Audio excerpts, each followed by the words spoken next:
નમો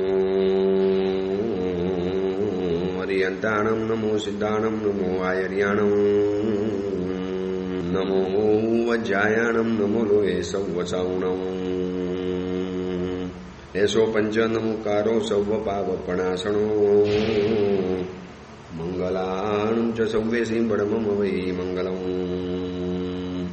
મંગલમ ભગવાન વીરો, મંગલમ ગૌતમ પ્રભુ, મંગલમ સ્થૂલપદ્રાદ્યા જૈન ધર્મ સ્તુ મંગલમ. પ્રવચનનો વિષય છે નવી સવાર નવો વિચાર. આજથી લગભગ 1100 વર્ષ પૂર્વે બનેલો અને આશરે 300 જેટલા નીતિ સૂત્રોથી સુશોભિત નીતિ વાક્યામૃત નામનો આ ગ્રંથ રોજ એક નવો વિચાર આપણા હાથની અંદરમાં, આપણા ખોબાની અંદરમાં, જાણે કે આપણા હૃદયરૂપી સુક્તિની અંદરમાં રોજ એક નવો વિચાર પ્રેઝન્ટ કરે છે. આ દુનિયાની અંદરમાં કોઈ એવી વ્યક્તિ આપણને મળી કે જે રોજ આપણને એક ગિફ્ટ આપે, રોજ પર ડે. આ તો ખાલી કલ્પનાનો વિષય છે.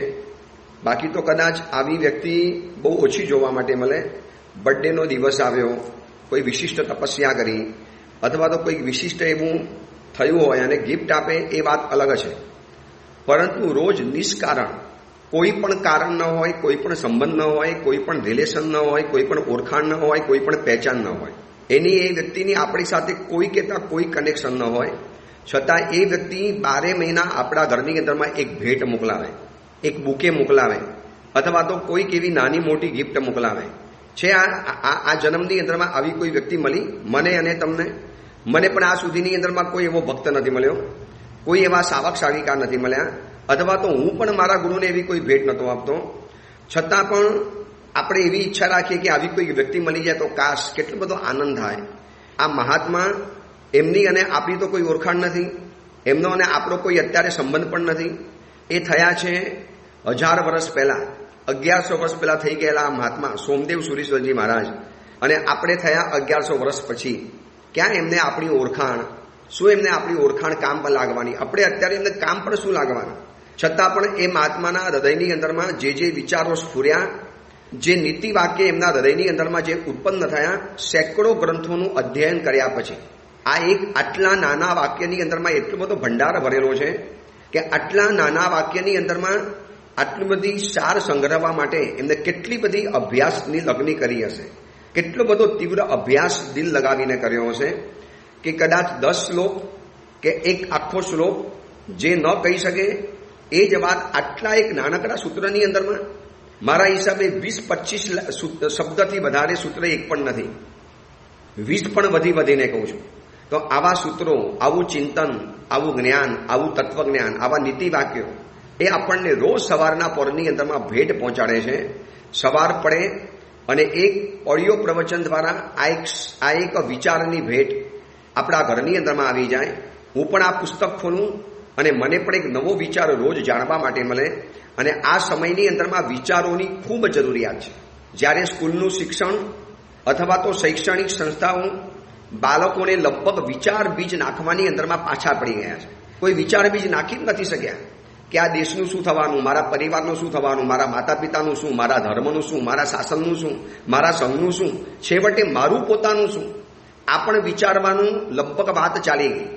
એટલા બધા સોશિયલ મીડિયા ઉપરના રીલ્સ કે જાત જાતની સિરિયલ ને જાત જાતની મૂવી ને જાત જાતના એટલા બધા વિડીયોઝ જોવાની અંદરમાં ગયા.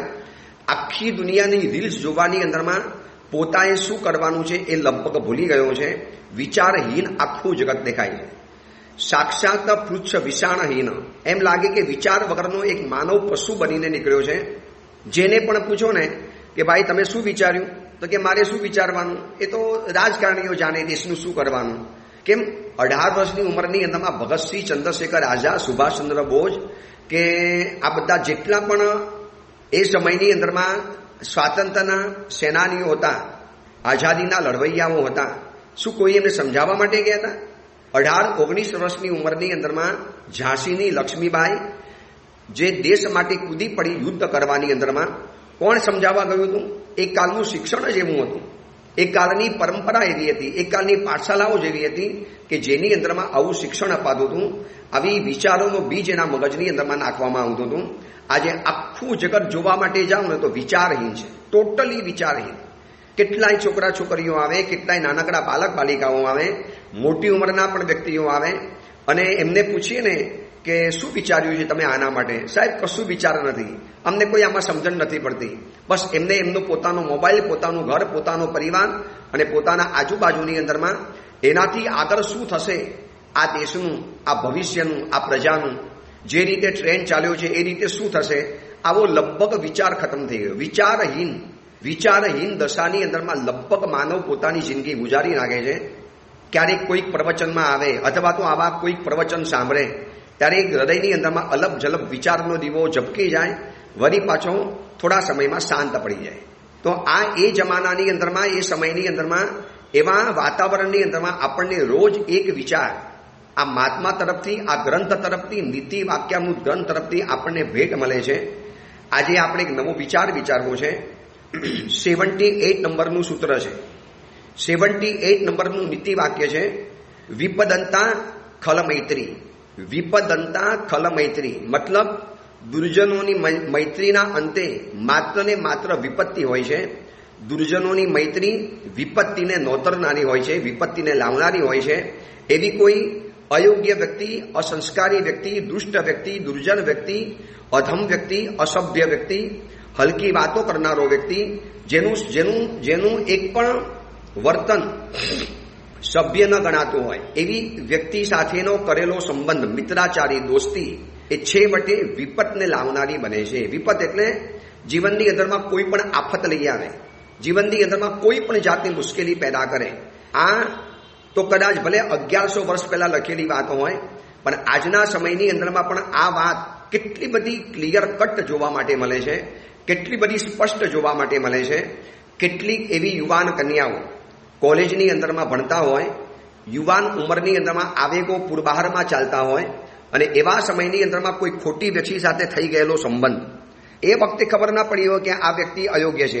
વાતોની અંદરમાં એના વેશભૂષા, એના કપડાં, એની સ્ટાઇલ, એની બોલવાની પદ્ધતિ અને એટલા બધા ઇમ્પ્રેસ કરી લે અને એ સમયની અંદરમાં યુવતી તો ઇમ્પ્રેસ થઈ ગઈ અને એની સાથે પછી છૂટછાટ લેવાની શરૂ કરી, સેલ્ફી લીધી, એવા પ્રકારના ફોટા અપલોડ અને ડાઉનલોડ કર્યા, એવા પ્રકારની કેટલીક વાતો એને બતાવી પણ દીધી. અને પછી જ્યારે એનો અસલી ચહેરો બહાર પ્રગટ થાય, જ્યારે અસલી એનો ચહેરા ઉપરનું આખું આવરણ જ્યારે નીકળી જાય અને પછી એ દીકરીના જીવનની અંદરમાં જે હોનારત સર્ગે છે એ તો અત્યારે પેપરોમાં વાંચી લો, કિસ્સાઓ જોવા માટે મળે છે, રોજ જોવા માટે મળે છે, રોજ. તો 1100 વર્ષ પહેલા થઈ ગયેલા મહાત્મા આપણને એક વિચાર બીજ આપે છે, આપણને સમજાવે છે કે દોસ્તી કરો, સંબંધ બાંધો, મિત્રાચારી કરો, રિલેશન રાખો. જીવનની અંદરમાં એક મિત્ર પણ જરૂરી હોય છે, પણ એવો મિત્ર રાખો કે જે ખલ ન હોય, જે દુર્જન ન હોય. ખલ અને દુર્જન કોને કહેવાય એની વાતો આપણે આગળ કરીશું, પરંતુ આ વ્યક્તિ દુર્જન છે એ આપણને ખબર કેવી રીતે પડે, કેવી રીતે જાણી લેવું, પહેલેથી કેવી રીતે ખબર પડી જાય? તો આ જ મહાત્મા આપણને એ સમજાવે છે કે દુર્જનની મૈત્રી છેલ્લે વિપતનો અંત લાવનારી હોય છે, છેલ્લે વિપત્તિને નોતરનારી હોય છે, છેલ્લે તમે મુશ્કેલીને નવા મુકાઈ જાઓ એવું બનતું હોય છે. કેટલાક વિધર્મીઓની સાથે સંબંધ ઊભો કરી અને આજે કેટલી હિન્દુ કન્યાઓ પસ્તાય છે, કેટલાય ધર્મની કન્યાઓ આજે પોક મૂકીને રડતી હોય છે. આ બધા જ દાખલા, દલીલો આપણી આંખ સામે છે ને. હમણાં છેલ્લો પ્રસંગ સમગ્ર હિન્દુસ્તાન ભરની અંદરમાં જે ગાજી ઉઠ્યો, જ્યાં સુધી આ બોઈંગ વિમાન પ્લેન ક્રેશ નહોતું થયું, ડ્રીમ લાઇનરનું વિમાન અમદાવાદની અંદરમાં, ત્યાં સુધી પેપરની અંદરમાં જેની રોજ હેડલાઇન ચમકતી હતી એ સોનમ અને ઇન્દોરવાળો એનો પતિ રાજા રઘુવંશી. સમગ્ર વિશ્વની અંદરમાં ફેલાયેલો આ કિસ્સો, જગ જાહેર થયેલો આ કિસ્સો, એ પોતાના પતિ સાથે લગ્ન કર્યા, લગ્નના 10મા દિવસે એને પતિને ખતમ કરી નાખવાની અંદરમાં આવ્યો અને છેલ્લે કારણ શું પકડાયું? બસ એવા જ કોઈ હલકા છોકરાની સાથે થઈ ગયેલો મૈત્રી સંબંધ, એની સાથે કરેલી દોસ્તારી, એની સાથે કરેલું રિલેશન અને છેલ્લે આવા ઉત્તમ પતિ, આવા ખાનદાન પતિ જે દેખાવમાં પણ સારો હતો, સંસ્કારી હતો, સભ્ય હતો, જે શ્રીમંત પણ હતો અને એવા પતિને ઓળખી ન શકી અને જેનો દેખાવ કાંઈ નહીં. પેપરની અંદરમાં જ્યારે બંનેના ફોટા જોવાની અંદરમાં આવ્યા, જે છોકરા માટે રાજા કોઈ કુશાવાહ નામનો છોકરો હતો, એના માટે આ સોનમે પોતાના આટલા સુંદર સમૃદ્ધ સ્વસ્થ પતિને જે ખતમ કર્યો, આ જોતા આ સૂત્ર યાદ આવી ગયું કે હકીકતની અંદરમાં દુર્જનોની મૈત્રી એ છેલ્લે વિપત્તિને લાવનારી હોય છે. હવે મોટો સવાલ એ કે આ વ્યક્તિ દુર્જન છે કે આ વ્યક્તિ સજ્જન છે, એને આપણે જાણવું કેવી રીતે ખબર પડે? કોઈ વ્યક્તિને જાણવા માટેનું કોઈ બેરોમીટર તો નથી, આપણે એના મનની અંદરમાં ઉતરી તો નથી શકતા. બચાવ કરનારી વ્યક્તિઓ આ જ કહે છે, સાહેબ અમને શું ખબર પડે કે આ વ્યક્તિ આવી હતી? हमको कैसे पता चले कि ये व्यक्ति दुर्जन है? हमको कैसे पता चले कि ये व्यक्ति अयोग्य है? બહુ સીધી વાત છે. જેની વાતોની અંદરમાં માત્ર શરીરની ભૂમિકાની વાતો આવે, માત્ર શરીરની વાત. સારું દેખાયા, સારા કપડાં પહેર્યા, સારું ભોજન કર્યું, તમે બહુ સારા દેખાવ છો, આ મેકઅપ સારો દેખાય છે, આજે તમને બહુ સરસ દેખાવ છો તમે આ કપડાની અંદરમાં, આવી જેની માત્ર શરીરની ભૂમિકાની વાતો હોય એ માત્ર ને માત્ર અયોગ્ય વ્યક્તિ સમજી લેવા. પણ જે વ્યક્તિ શરીરથી ઉપર ઉઠી બુદ્ધિ છે, આત્મશક્તિ છે, કલા છે, કોઈ સ્કિલ છે, કોઈ આવડત છે, તમારી અંદરમાં રહેલી કોઈક વિશેષતા છે, એને જો વધારે એનલાજ કરે, એને જો બતાવે કે યાર તમારી પાસે કેટલો બધો સરસ મજાનો સહયોગ સમજો, તમે તો યાર જીન શાસનના બહુ મોટા સમણી ભગવંત બની શકો એમ છો, તમે તો પાઠશાલામાં આવીને કેટલું બધું ભણી શકો એમ છો, તો કેમ પાઠશાલા નથી આવતા? તમે પ્રવચનમાં આવો તો તમે આ વ્યાખ્યાન સાંભળીને કેટલા બધા હોશિયાર બની શકો એમ છો. આવો ને પ્રવચનમાં, આવો ને શિબિરની અંદરમાં. ચલો આપણે કોઈ તીર્થોની યાત્રા કરવા જઈએ, આપણી આત્મશુદ્ધિ થાય, પરમાત્માની ભક્તિ દ્વારા આપણને જીવનમાં પુણ્ય પણ કમાવાની તક મળશે. આવી વાતો જે ગ્રુપની અંદરમાં થતી હોય, પણ જે ફ્રેન્ડ સર્કલ હોય, મિત્રોનું વર્તુળ હોય, જે લોકોનું આખું દોસ્તારોનું ગ્રુપ હોય, એની અંદરમાં માત્ર ખાવા પીવા, શરીર, કપડાં, બસ બહારની ચીજો, આ મકાન સારું, આ ગાડી સારી, આજે નવી શોધ થઈ, મોબાઈલ આવો છે, તારો મોબાઈલ સારો, મારો મોબાઈલ આવો, તે મોબાઈલ બહુ સરસ લઈ આવ્યો, તારા મોબાઈલ તો બહુ સરસ દેખાય છે, લુક બહુ સારો છે, તારા મોબાઈલની અંદરમાં તો આટલા બધા ફીચર છે, મારી અંદરમાં તો કાંઈ નથી. બસ માત્ર આવીને આવી વાતો જો થતી હોય જે ગ્રુપની અંદરમાં, એ ગ્રુપનો કોઈ ભલીવાર નથી. કદાચ આપણે એને દુષ્ટ ન કહી દઈએ, ખલ ન કહી દઈએ, પણ અયોગ્ય તો છે જ. શું આની ઉપરની કોઈ વાત જ નથી? શું તમને દેશ દુનિયાની કોઈ ચિંતા કરવાની વાત ના આવે? આટલી બધી મોંઘવારી વધે છે તો ગરીબો શું કરતા હશે? આ ધોધમાર વરસાદ વરસે છે તો એવા સમયની અંદરમાં પ્લાસ્ટિકની અંદરમાં ઘર બનાવીને રહેનારા એ પરિવાર મજૂરો શું કરતા હશે? એના નાનકડા બાળકોની શું હાલત થતી હશે? આપણે તો ઘરમાં રહ્યા છીએ, એસી કમરામાં છીએ, ઘરમાં પંખા છે, ઘરમાં નેટ અને જાળી લગાવેલી છે, તો પણ મચ્છર કરડે અને મલેરિયા થઈ જાય છે, ડેન્ગ્યુ થઈ જાય છે. તો આ લોકો તો કેટલા ખુલ્લામાં સૂવે છે, એમને તો કેટલા બધા મચ્છરો આજુબાજુની અંદરમાં બણબણતા હોય. ગટરની બાજુમાં સૂવાનું, રોડના બહારના ઓટલા ઉપર સૂઈ જવાનું, કોઈ ફૂટપાથ ઉપર સૂઈ જવાનું, રાતના વરસાદ વરસે તો પ્લાસ્ટિક ઓઢીને સૂઈ જવાનું. તો એ લોકોને તાવ આવતો શું કરતો હશે? ચલો આપણે કંઈક સમાજ સેવા કરીએ, ચલો આપણે કંઈક સારું કામ કરીએ, ચલો આપણે કંઈક આગળ વધીએ, ચલો આપણે ગરીબ બાળકોને ભણાવીએ, ચલો આપણે સાધર્મિકોને સહાય કરીએ, ચલો આપણે જીવદયાનું કંઈક કામ કરીએ, ચલો આપણે અનુકંપાના કોઈક એવા કાર્યને પકડીએ, અથવા તો આપણા ગામની અંદરમાં રહેનારા જે નિરાશ્રિત વર્ગ છે, જે નીચલો વર્ગ છે, જે શોષિત અને ઉપેક્ષિત વર્ગ છે, ચલો આપણે એના માટે કંઈક તો કરીએ. કંઈક તો આપણને હૃદયની અંદરમાં એવું મન થાય. શાંતાક્રુઝની અંદરમાં એક સાવિકા બેન છે, હેમાલીબેન, એમનો ક્યારેક પરિચય કરવા જેવો છે.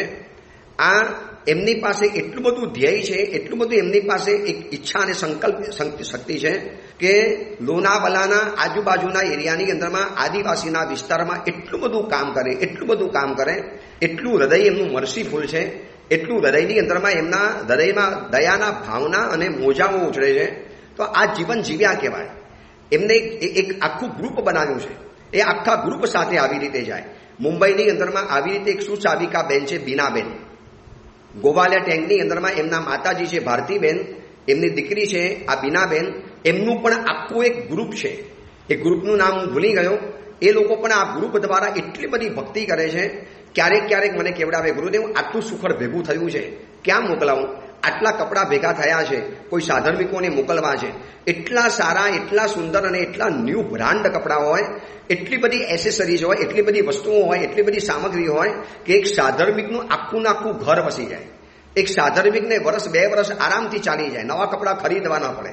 એ લોકો એવા શ્રીમંતો પાસેથી, જે એવા પણ શ્રીમંતો છે કે જેને 1-2 વાર કપડાં પહેર્યા પછી એને રિપીટ નથી કરતા, તો આ લોકોના ગ્રુપે આખો એવો સર્વે કર્યો એ લોકોને કહી દીધું કે તમે તમારા કપડાં અમને મોકલી આપજો, અમે બધી જ વ્યવસ્થા કરીશું. લાવવાનું, પેકિંગ કરવાનું, ઘરની અંદરમાં ભરવાનું. ક્યારે ઘરની અંદરમાં એટલો બધો માલ સામાન ભરાઈ જાય, પણ સાહેબ ચાલી જાય છે. આખો પરિવાર કોઓપરેટિવ, એમના શાવક, એમનો દીકરો અને આ બીનાબેન અને જે ગ્રુપની અંદરમાં કામ કરે છે એ આખું ગ્રુપ. આવા તો કેટલા બધા ગ્રુપો મુંબઈની અંદરમાં જોયા, સુરતની અંદરમાં જોયા. આ બધા ગ્રુપ શું કરે ખબર છે? એક ભેગા થઈને ચિંતા કરે છે, એક વિચારણા કરે છે. તો આવા મિત્રો ચાલે, આવા મિત્રો સારા કે જે સમાજ સેવા કરે, ગરીબોની સેવા કરે, અનુકંપા દાન કરે. ચલો એવા કોઈ મિત્રો ભેગા થઈને આવ્યા. ચલો આ સુરતના જેટલા પણ પૂજારીઓ છે ને એ બધાને આપણે એક એક જોડી સરસ મજાના કપડાં મોકલવા છે, પહેરાવા છે. આપણા પરમાત્માની સેવા એ કરે, આપણા ભગવાનની જવાબદારી આપણી છે, એના બદલે એ લોકો સાચવી લે. તો ચલો આપણે આ બધું ન કરી શકીએ? અથવા તો કોઈ ગ્રુપ એવું વિચાર કરે કે પૂજ્ય ગુરુદેવ સાધુ સાધ્વીજી ભગવંતોની સાથે જેટલા પણ કાયમી સેવક ભાઈઓ છે, ચલો ને એ બધાના માટે આપણે કંઈક કરીએ. એમનો પણ પરિવાર હોય, એ પણ 4-4 મહિના 6-6 મહિના ગુરુદેવો સાથે રહેતા હોય, તો ચલો આપણે પણ એના પરિવાર માટે કંઈક કરી છૂટીએ. આવું તો લગભગ મિત્રોમાં વિચારણા નથી, એક જ વિચારણા હોય, ક્યાં ફરવા જવાના, તમે ક્યાં ફરી આવ્યા, કાશ આ વખતે આપણને અહીં પણ ફરવા માટે જવા મળે તો સારું. યાર આ ડેસ્ટિનેશન બહુ સારું શોધાયું છે, ચલો ને આ ચોમાસાની અંદરમાં સાપુતારાના ગીરી ધોધમાં સ્નાન કરી આવીએ, અથવા તો ફલાણી જગ્યાની અંદરમાં ભૂસી ડેમમાં ભૂસકા મારી આવે, અથવા તો લોનાવાલાની અંદરમાં જઈ આવીએ. આ વરસતા વરસાદની અંદરમાં હજારો રૂપિયા ખર્ચી, વિરાધના કરી અને પોતે ફરવા માટે ક્યાં જવું છે, બસ આ ગ્રુપ છે.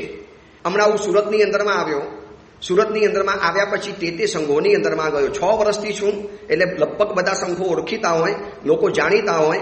ઉપાસયની અંદરમાં માતા પિતાઓ દેખાયા, પ્રવચનમાં લગભગ યુવકો આવે, હું જઉં તો લગભગ આવી જાય, પ્રવચન સાંભળવું ગમે એટલે. મેરું ક્યાં ગયા તમારા દીકરા દીકરીઓ, આ વખતે દેખાતા નથી. એટલે પહેલા તો બોલે નહીં, પછી શરમના બોલે, સાહેબ બધા છે ને આ વખતે ગોવા ગયા છે, બધા ભેગા થઈને. પછી દીકરાઓ આવે એને પૂછું કેટલા દિવસ રહ્યા? સાહેબ અઠવાડિયું રહ્યા, 5 દિવસ રહ્યા. અને પછી હજારો રૂપિયાનો જે ખર્ચ, ત્યાં વિલામાં રહેવાનું, ત્યાંનું ભોજન, ઘરની રહેલી ચા માત્ર 10 કે 15 રૂપિયામાં મળે. એ જ ચા તમે ત્યાં જાઓ, તમને સીધી 200-300 રૂપિયા લગાવી દેવાના. બસ હોટલનો બધો ખર્ચો ચામાંથી જ પૂરો કરવાનો હોય, જાણે એમ લાગે. પછી ભોજનના ખર્ચા અલગ, પછી બહાર ફરવા જવાનું, હજારો રૂપિયાનું પાણી કરીને આવે. ચલો એ પણ લાઈફ છે, હું એનો કોઈ વિરોધ નથી કરતો કે માણસે ફરવા નહીં જવાનું, સાવ જિંદગી શુષ્ક બનાવી દેવાની. શું અમારે કશું જ નહીં કરવાનું? મિત્રો એ ભેગા થઈને કરો, પણ એ જગ્યાએ જઈને પણ તમે કોઈ ગરીબોની તો સેવા કરી શકો ને. ચલો એ ગોવાની અંદરમાં ગયા, અથવા તો તમે લોનાવાલા, માથેરાન, મહાબલેશ્વર, ખંડાલા કે કોઈ પણ જગ્યાની અંદરમાં ગયા. ચલો એ એરિયાના કોઈ ગરીબ છે, સાધર્મિકો છે, પૂજારીઓ છે, એ એરિયાની રહેનામાં કોઈ આપણા જૈન સાધર્મિકો છે, ચલો એના માટે પણ હું આટલું કરીને આવું, એને પણ આટલી સહાય કરું. શું મિત્રોની અંદરમાં આવી કશી જ વાત ન ચાલે? આ એટલા માટે બતાવું છું કે જ્યાં માત્ર ને માત્ર પોતાની ચિંતા હોય, શરીરની ચિંતા હોય, ખાવા પીવાની ચિંતા હોય, કપડાં અને મોબાઈલની ચર્ચા ચાલતી હોય, જ્યાં માત્ર બાહ્ય ભૌતિક સુખોની જ વાત ચાલતી હોય, એ સર્કલ છે ને બહુ લાંબુ કંઈ જાજો ભલીવાર નહીં કરી શકે. એ સર્કલ તમને કોઈ સમાધિ પણ નહીં આપી શકે. માનો એ ગ્રુપની અંદરમાં કોઈ દીકરો કે દીકરી એમ કે યાર આજે તો મને છે ને મમ્મી પપ્પા સાથે બહુ મોટો ઝઘડો થઈ ગયો, મારે તો બહુ બોલવાનું થયું. એટલે પછી બીજા છોકરા શું કે યાર મમ્મી પપ્પા આવા જ છે, શાંતિથી આપણને જીપાત નથી દેતા, મને પણ આવું કરે. પછી હું તો છે ને કહી દઉં મમ્મી પપ્પાને, તમે તમારું કામ કરો, મને બહુ કહે કે નહીં કરવાનું, તમે તમારું સંભાળી લો. તો એ સમયની અંદરમાં જો સારું ગ્રુપ હોય ને તો એને સમજાવે. એટલે કોઈ પણ કેટલું પણ કરે ને, માતા પિતા છેવટે આપણા ઉપકારી છે ને, માતા પિતા આપણા છે ને, કરે એમ એક કદાચ ઉંમર સહજ સ્વભાવ બદલાઈ ગયો હોય, પણ આપણી જવાબદારી છે. આપણે જ્યારે નાના હતા ત્યારે આપણે કેવા બધા વિચિત્ર વર્તન કરતા હતા. શું માતા પિતાએ આપણે ધમકાવ્યા, માર્યા, હટાવ્યા? જો માતા પિતાએ આપણી નાદાનિયત સહન કરી છે તો માતા પિતાની કેટલીક એવી નાદાનિયત હોય એ આપણે સહન કરી લેવાની. આપણા ઉપકારી તો છે ને છેવટે. ચામડીના જૂતા બનાવો છતાં પણ એનો ઉપકાર નથી વારી શકાતો એવા માતા પિતા છે. ભૂલ કરી લે, કાંઈ વાંધો નહીં, નિગ્લેક્ટ કરી લે, ફરગેટ કરી લે, ભૂલી જા, માતા પિતાને સોરી કહી દેજે. પ્લીઝ આવી રીતે મમ્મી પપ્પાની સામે નહીં બોલવાનું, સારું ન લાગે. શું આવી કોઈ ચર્ચા મિત્રોની અંદરમાં થાય? થતી હશે કદાચ કોઈ એકાદ ગ્રુપની અંદરમાં, જેને કલ્યાણ મિત્ર ગ્રુપ કહી શકાય. બાકી બધા જ મોજ મજા, ખાવા પીવાની, કઈ નવી હોટલ ખુલી, કયા હોટલમાં કઈ નવી રેસીપી આવી, કયા હોટલની અંદરમાં કયું નવું ભોજન બન્યું, કઈ લારી ઉપર કઈ જગ્યાની અંદરમાં સમોસા, ઇડલી, વડાપાઉં અને પાણીપુરી સારી મળે છે, કઈ જગ્યાની અંદરમાં ફલાણી ખાવાની વસ્તુ મળે છે. નકરી ખાવાની વાત, વસ્ત્રો, કપડાં, વેશભૂષા પછી ફોટા જોઈને કપડાના ગેસિંગ કરવાનું બહુ સરસ લાગે છે, ફલાણી કંપનીના છે ને આ લાવા જેવા છે, એકલી મોબાઈલની વાત ચાલી શકે.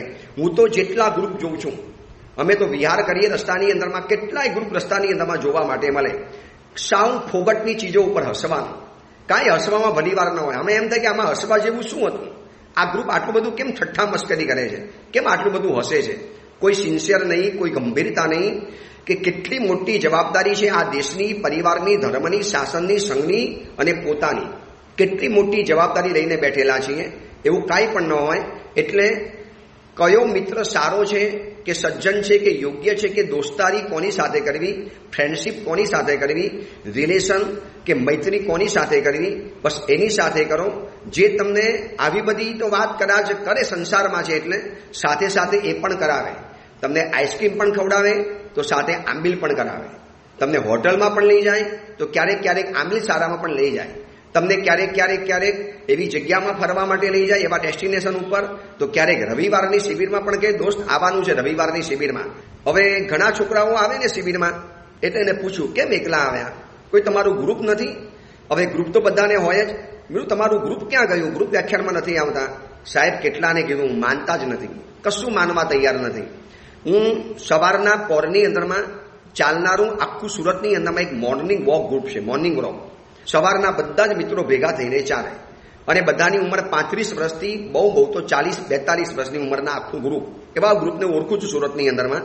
અને એમાંથી એકાદ બે ભાઈ પ્રવચનમાં આવે, અથવા તો હું આજુબાજુમાં નજીકમાં જ્યાં પણ હોઉં ને ત્યાં વ્યાખ્યાન સાંભળવા માટે આવે. પછી મને એટલી ખબર છે કે એમના ગ્રુપની અંદરમાં તો 20-25 ભાઈઓ છે. મેં કીધું ભાઈ તમે 2-3 જણા જ કેમ આવો, તમારા આખું ગ્રુપને લઈ આવો ને. અને બધા વેલસેટ છે, બધા સુખી છે, બધા સમૃદ્ધ છે. કોઈને કંઈ સવારના પોરમાં કંઈ ઓફિસ જવું પડે એવું નથી. બધા આરામથી 10:30-11 વાગે ઓફિસ જનારા માણસો છે.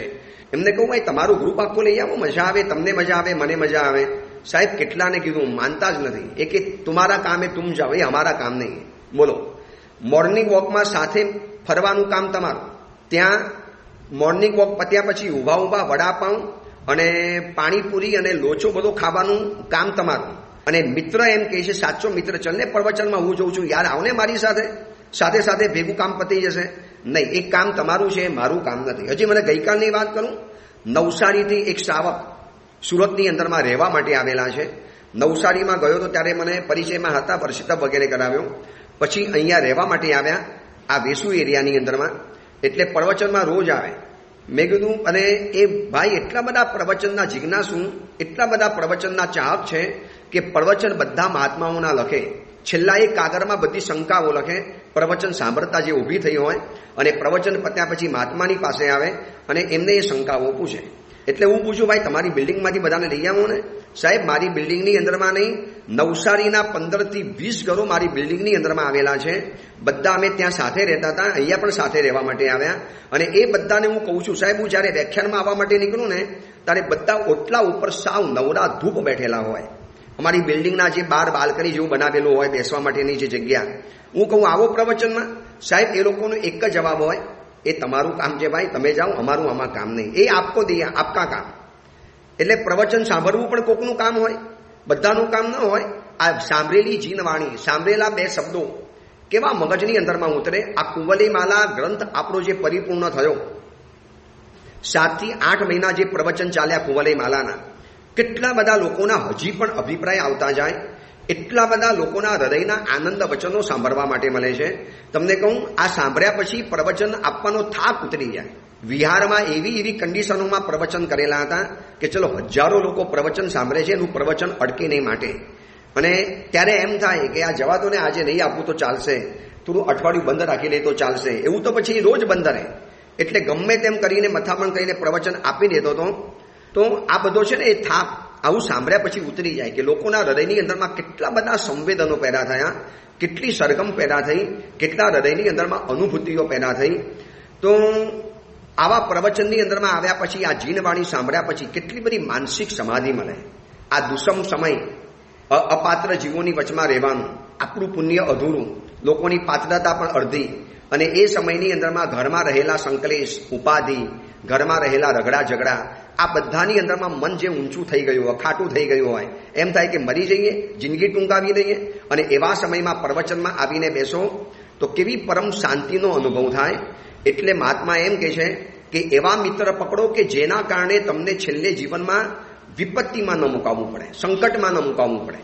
આજે જેટલી પણ યુવાન દીકરીઓ છે એવા દોસ્તારો પકડાઈ ગયા, પછી ફ્રેન્ડ રિક્વેસ્ટ આવી અને એની રિક્વેસ્ટ સ્વીકારી લીધી, અને ધીરે ધીરે ધીરે ધીરે આગળ વધતા છેલ્લે ખતમ થવાના આરા ઉપર આવવું પડે છે. કેટલા બધા કિસ્સા હું તમને બતાવું. ઓછામાં ઓછા ખાલી પેપરોમાંથી વાંચેલા કિસ્સા છે ને 108 કરતાં પણ વધી જાય. 108 કરતાં. એ બધી જ હકીકતો બધાની સામે ખુલ્લી પડેલી છે, કોઈ નવી વાત નથી. તો કેમ શરૂઆતમાં ખબર કેમ ના પડી? શરૂઆતમાં કેવી રીતે જાણવું? મેં તમને કીધું ને, બસ આ જ કે જેની માત્ર શરીર સંબંધી વાતો હોય, માત્ર વસ્ત્ર આભૂષણ, ખાવું પીવું, ફરવાનું, માત્ર આ લોકોની વાતો, ભૌતિકતાની વાતો, જેની અંદરમાં કોઈ આત્માની ચિંતા કે પરિવારની ચિંતા કે દુનિયાની ચિંતાની વાત જ ન હોય, એવા બધા જ ખલની અંદરમાં આવે. ખલ એટલે દુષ્ટ, દુર્જન, અસંસ્કારી, અયોગ્ય, અધમ, અસભ્ય, હલકી વાતો કરનારા, આ બધા જ દુષ્ટતાની અંદરમાં આવે છે. અને લખ્યું છે ને, નાદાન કી દોસ્તી જાન કા ખતરા. એક નાદાન વ્યક્તિની દોસ્તી જીવનમાં થઈ જાય. યાદ કરો, બહુ વર્ષો પહેલા બનેલો પ્રસંગ, વર્ષો એટલે હમણાં 2-4 વર્ષ પહેલા બનેલો પ્રસંગ, શ્રદ્ધા વાલકરનો. એ પછી તો આવા સેંકડો પ્રસંગો બની ગયા, પણ શ્રદ્ધા વાલકર, એના પિતાજીએ ના પાડી કે બેટા આ છોકરો અયોગ્ય છે. એક તો વિધર્મી તો છે, એક તો આપણી જાતિ અને જ્ઞાતિનો પણ નથી, બેટા આપણા ધર્મનો પણ નથી, અને આમ પણ મને છોકરો યોગ્ય નથી લાગતો. હવે પપ્પા તમને શું ખબર પડે? મને તો યોગ્ય લાગે છે. અને પપ્પાની ઉપરવટ થઈ એની સાથે લિવિંગશીપમાં રહેવા માટે દિલ્હીની અંદરમાં ગઈ, અને 20 ટુકડાની અંદરમાં વહેંચાઈ ગઈ. સમગ્ર દેશ સ્તબ્ધ હતો આ જ્યારે ઘટના બની ત્યારે. અને એ પછી તો એવી ઘટનાઓ ચાલી કે કોઈ પૂછો જ નહીં. કોકના ગળા કપાયા, કોકના ટુકડા થયા, કોકને એસિડની અંદરમાં મરી જવું પડ્યું, કોકની જંગલોની અંદરમાં હત્યા થઈ, કોઈને પાણીની અંદરમાં ફેંકી દેવામાં આવ્યા છે. આવા સેંકડો પ્રસંગો બન્યા છે. એક અયોગ્ય વ્યક્તિની સાથે બાંધેલું રિલેશન, ખલ વ્યક્તિ સાથે કરેલી મૈત્રી વિપદની અંતવારી બને છે. વિપદંતા ખલ મૈત્રી. કેટલું નાનકડું સૂત્ર છે, માત્ર 8-9 શબ્દની અંદરમાં આખું વાક્ય આવી ગયું. 9 શબ્દનું આ વાક્ય, વિપદંતા ખલ મૈત્રી. ખલ એટલે દુર્જન, મૈત્રી એટલે દોસ્તી, વિપદંતા એટલે વિપદનો અંત લાવનારી, છેલ્લે અંતે વિપદમાં તમને ફેંકી રહે, તમને આપત્તિના સાગરની અંદરમાં જલાવીને સાફ કરી રહે. તો આવી અયોગ્ય વ્યક્તિ, અને જેના જીવનની અંદરમાં કોઈ વ્યક્તિ દોસ્ત નથી ને, તો મોબાઈલ પણ તમારે ખલ મૈત્રી સમજી લેવાનું. આખી મોબાઈલ કઈ સજ્જન મૈત્રી નથી. વાપરતા આવડે તો આ મોબાઈલ સજ્જન છે, અને વાપરતા ન આવડ્યો તો આ મોબાઈલ 1000 ખરાબ દોસ્ત જેટલું નુકસાન ન કરી શકે એટલું નુકસાન એક કદાચ મોબાઈલ કરી શકતો હોય છે, જો મોબાઈલ વાપરતા ન આવડ્યો તો. એટલે એકલી વ્યક્તિ કદાચ નથી બગાડી શકતી, આ મોબાઈલ પણ જીવનમાં આવી હોનાર સળગાવી શકે. મોબાઈલની અંદરમાં આવેલી કોઈની ફ્રેન્ડ રિક્વેસ્ટ, કોઈ એવા અજાણી વ્યક્તિની આવેલી મિત્રાચારીની ઓફર, અને એને સ્વીકારી લીધી ખાલી એક મજા માટે, અને પછી એમાંથી છોકરીઓ અને છોકરાઓ કેવા દુઃખજની અંદરમાં હોમાઈ ગયા છે. એના પણ કિસ્સા કોઈ ઓછા નથી, એના પણ પાનાના પાના ભરાય એટલા કિસ્સા છે. ઇન શોર્ટ, ખલ મૈત્રી વિપદંતા, બસ એમ લખ્યું છે કે દુર્જનની મૈત્રી એટલે આપત્તિને નોતરું, આપત્તિને આમંત્રણ. નાદાન કી દોસ્તી જાન કા ખતરા. એટલે નાદાન વ્યક્તિઓથી જીવનમાં દૂર રહેવાનું. અને નાદાન વ્યક્તિઓ છે ને, માયા કપટ દંભની એની પાસે એટલી કલા હોય છે કે આપણે એને જાણી નથી શકતા. ગંધાતી ગટર ઉપર આકર્ષક ઢાંકણું, એનું નામ છે ખલ. છે અંદરમાં ગટર ગંધાતી છે, ગંદામાં ગંદી અંદરમાં નીચે ગટર વહે છે, પણ ઉપરનું ઢાંકણું એટલું બધું આકર્ષક છે ને, એટલે એનાથી મોહાઈ જાય, એનાથી એટ્રેક્ટ થઈ જાય. આવા ખલ માણસો, એને બોલવાની કલા, હસવાની કલા, એની સ્ટાઇલ, એના કપડાં, એની બાઇક વગેરે, અને એની યુનિક સ્ટાઇલ એવી હોય ને, ભલભલા આફરીન પુકારી જાય કે દોસ્ત હોય તો આવો હોવો જોઈએ, આવો મિત્ર હોવો જોઈએ, જે આપણી આટલી બધી કેર કરે, જે આપણું આટલું બધું કરે. હું એને એમ કહું છું કે આ બધું છે ને સડેલી ગટર, ગંધાતી ગટર ઉપર રહેલું આકર્ષક ઢાંકણા જેવા છે. એ તમે સહેજ ખોલો એટલે અંદરમાં ગંદકી ધડાધડ તમને જોવા માટે મળી જાય. હવે એને જાણવું હોય તો આ જ રસ્તો છે. બાકી એનો દંભનો મોહરો ખબર નહીં પડે, પણ તમે એને વાતો દ્વારા એને જાણી શકો. એની સતત વાતોની અંદરમાં માત્ર શરીરની પ્રશંસા, રૂપની પ્રશંસા, કપડાની પ્રશંસા, મોબાઈલની પ્રશંસા, વારે તહેવારે અંગ ઉપાંગની પ્રશંસા, આ જ બધું જો હોય ને એની વાતોની અંદરમાં, તો માની લેવાનું કે આ વ્યક્તિને માત્ર મારા શરીરમાં રસ છે, મારી અંદરમાં રસ નથી. એનો ઇન્ટરેસ્ટ ઇન માય બોડી ખાલી મારા શરીરમાં જ છે, એને બીજું કોઈ ગમતું જ નથી. જ્યાં સુધી શરીર સારું છે, કપડાં સારા છે, હવે એની ગાડી બહુ સારી લઈ આવ્યા અને ગાડીની અંદરમાં એને ફેરવવા માટે લઈ ગયા એવા મિત્રને, અને સતત પ્રશંસા કર્યા કરે, કેવી તમારી ગાડી, શું તમારી કાર, શું તમારું આમ. તો સમજી લેવાનું કે આ મિત્ર છે ને બહુ કે મને કલ્યાણકારી નહીં બની શકે, આવતીકાલે નુકસાનકારક પણ બની શકે એમ છે. બને એવું નથી કહેતા, પણ બની શકે છે. એટલે વિપદંતા ખલ મૈત્રી, બસ આટલી વાત જીવનની અંદરમાં જો જાણી લઈએ તો આ મહાત્મા આપણને જે ઉદ્દેશથી કહેવા માટે માંગે છે, આ એક નીતિ વાક્ય. કેવા એક નીતિ વાક્યો છે. કદાચ લાખો રૂપિયા ખર્ચવા માટે જાઓ અને મોટિવેશનલ ક્લાસીસની અંદરમાં જે જાણવા નથી મળતું એવું જાણવા માટે અહીંયા મળે છે. ખાસ આ પ્રવચન તમારા મિત્રોમાં, તમારા સંબંધીઓમાં, તમારા ગ્રુપની અંદરમાં ફોરવર્ડ કરો. એમને કહો કે ભૈયા આપણે જે 1000 રૂપિયાની ફી ભરી અને મોટિવેશનલ ક્લાસીસની અંદરમાં જઈએ છીએ, એવું મોટિવેટના તો વાતો 1100 વર્ષ પહેલા મહાત્મા કહીને જ ગયા છે. એવા મિત્રોને મોકલો, બહુ એ લોકોને ગમશે. એ લોકો કહેશે ભાઈ ફરીવાર મોકલને, બીજી વખત મોકલને આગળનું પ્રવચન. હકીકતમાં એને ગમશે. એક વખત તમારે એ ફોરવર્ડ કરવા જેવું હોય, મોકલવા જેવું હોય. ચલો એ અંગેની બીજી વિશેષ વાત આપણે આવતીકાલે કરીશું. એ જ મંગલ કામના, મંગલ ભાવના. જીનાગના વિરુદ્ધ કાંઈ પણ બોલાયું હોય તો મિચ્છામી દુક્કડમ.